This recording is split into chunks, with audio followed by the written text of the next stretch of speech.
આપના નેતા પુરુષોત્તમ રૂપાલા દ્વારા જે નિવેદન આપવાયેલું છે, બહેનો દીકરીઓ માટે જે નિમ્ન કક્ષાનું, જે હલકી છેલ્લી કક્ષાનું જે કૃત્ય કરેલું છે, એના વિરોધની અંદર અમે 18 આલમ, આમાં બહેન દીકરીઓનો સવાલ છે, ફક્ત ક્ષત્રિયો માટેનું નથી. કાલ સવારે અન્ય જ્ઞાતિનું પણ આ નિવેદન દેશે, ત્યારે બધા સમાજના લોકો આવીને શું કરશે?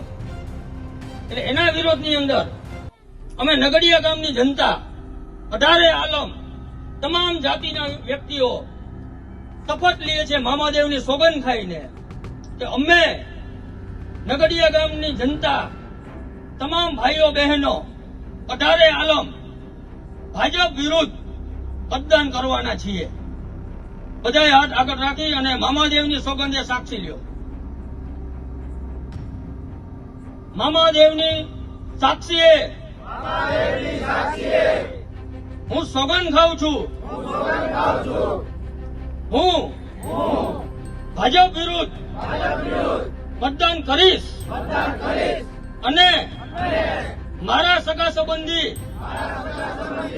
હેતુ મિત્રો, લાગતા વળગતા પરિચિતો તમામને ભાજપ વિરુદ્ધ મતદાન કરવા આહવાન કરીશ. બોલો મામાદેવની જય.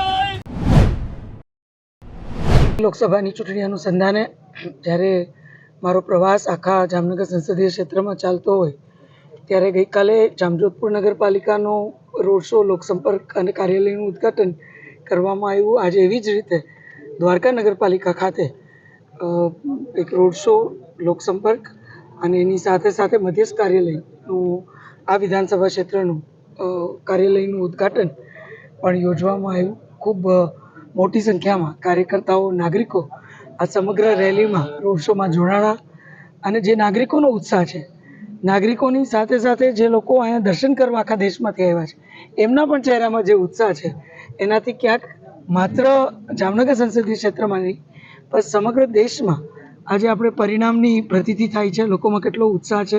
મોદી સાહેબના નેતૃત્વમાં જે રીતે સમગ્ર રાષ્ટ્રમાં અને સમગ્ર હાલારમાં જે પ્રકારના કામો થયા છે, એનાથી પણ લોકો, એની નોંધ હોય, ઘર ઘર સુધી કેન્દ્ર સરકાર પહોંચ્યું હોય, એ વાતથી લોકો ક્યાંક ખુશ હોય અને એ વાતનું ત્યાં ઉપસ્થિત રહી અને એનું અભિવાદન કરતા હોય, એ વાતનું ક્યાંક પોતે સામેથી નોંધ કરાવતા હોય, એ રીતે લોકો અહીં મોટી સંખ્યામાં ઉપસ્થિત હતા.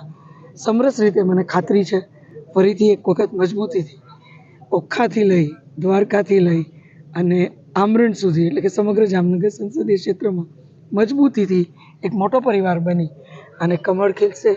અને એની પ્રતિથી અહીં નાગરિકોનો ઉત્સાહ, કારણ કે કોંગ્રેસ અગર આજ પણ કંઈ લઈને નીકળી તો દાદાગીરી, લોકોને ડરાવવા, ધમકાવવા, મતદાન કરવા બહાર ના નીકળવા દેવા, તમે બહાર નીકળશો તો અમે તમને હેરાન કરશું, આ પ્રકારની વાતો લઈ લોકો વચ્ચે નીકળી છે. વર્ગ વિગ્રહ કરે છે, લોકોને ધમકાવે છે, લોકોમાં જ્ઞાતિ જાતિ વાત ફેલાવે છે, ધર્મવાદ, સંપ્રદાયવાદ ફેલાવે છે. જ્યારે મોદી સાહેબના નેતૃત્વમાં હંમેશા એક જ વાત થઈ, સબકા સાથ, સબકા વિકાસ, સબકા વિશ્વાસ, સબકા પ્રયાસ. અને એ ખૂબ મોટું પરિવાર બની અને જામનગર સંસદીય ક્ષેત્રએ જ્યારે વર્ષોથી અનુસર્યું હોય, દરેક પરિણામોમાં અનુસર્યું હોય, દરેક કાર્યમાં અનુસર્યું હોય, ત્યારે મને ખાતરી છે આગામી લોકસભામાં પણ એ જ પ્રકારનું આખો મોટો પરિવાર છે. સુરક્ષા માટે, પ્રગતિ માટે અને પોતાની ભાવિ પેઢીના સંઘર્ષો ઓછા કરવા માટે ફરીથી આ વિસ્તારમાં મજબૂતીથી કમળ ખીલી અને સમગ્ર ક્ષેત્રનો અવાજ મજબૂતીથી દિલ્હી પહોંચશે. લીડ તમને ધ્યાન હોય તો મેં લીડ કોઈ દિવસ 2014માં હોય કે 2019માં હોય, મેં કોઈ દિવસ લીડની વાત કરી નથી અને આજ પણ વાત નથી કરતી. પણ મને ખાતરી છે નાગરિકો એ લીડ નિશ્ચિત કરશે અને પાર્ટીની જે અપેક્ષા છે એ મુજબની લીડ આ ક્ષેત્રના સર્વે નાગરિકો અને કાર્યકર્તાઓ શક્ય કરશે. 400 પાર સાર્થક થશે. બિલકુલ. મોદી સાહેબે જ્યારે જ્યારે આ રાષ્ટ્રને કોઈ પણ આહવાન કર્યું છે, એ કોરોના કાળનું 5 મહિનાનું લોકડાઉન હોય, અન્ય કોઈ કાર્યો હોય, એમાં લોકોની સ્વચ્છતા અભિયાનો હોય, લોકોની ભાગીદારી કેટલી જાગૃતતાથી રહી છે, એ તમે બધાએ જોયું છે. એટલે મને ખાતરી છે મોદી સાહેબનું આહવાન હંમેશા આ રાષ્ટ્રના નાગરિકોએ ઝીલ્યું છે અને એવી જ રીતે આ આહવાન ઝીલીને પણ મને ખાતરી છે કે આ પરિણામ શક્ય કરશે. બેન, જામનગર લોકસભા સીટ એ પાટીદારોનો ગઢ ગણાય અને સામે પ્રતિસ્પર્ધી પણ એક પાટીદાર.